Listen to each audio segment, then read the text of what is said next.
Alright, today we're going to do a quick assembly video here for our Uprooter Mini. These assembly instructions will apply to the standard size uprooter as well as the weed wrench tools, the weed wrench, and the weed wrench light.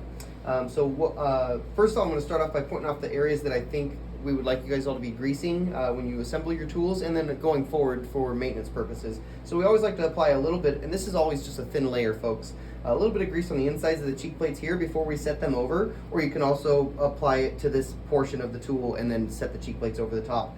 The other areas we'll be putting our grease would be on the three outer portions of this moving arm. So the bottom, the outside edge here, and then the top. And then the final spot here on this mini tool is going to be just on the inside part of the connecting bar there. And then one last thing I do is as I put my clevis pins in, I just put a light layer of grease on those as well. But for the video, we won't have the grease installed. Let me just get this dust out of here. All right. First off, we're going to grab our short clevis pin, and we're going to slip our cheek plates over the top of the base of the tool and take our short clevis pin and place it in the bottom of the hole. And we just kind of wiggle these around until all the holes align, and we can slip it through both sides.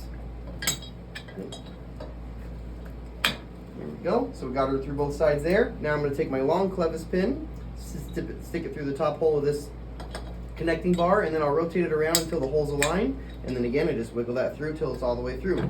Now I've got both of my pins in.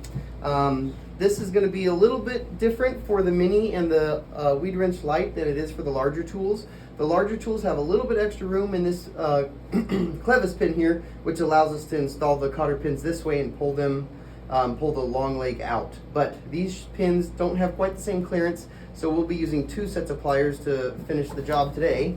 And what I do there is I will grab the head of the cotter pin, the head of the clevis pin on this side here with my large pliers, and then I'll grab my second set of pliers, and then I'll just bend my leg around.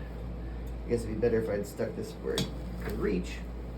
And then I'll just bend this leg around to 90 degrees. I like that method because then I can straighten this out later if I need to remove the clevis pin. I can take this cotter pin out and remove my clevis pin.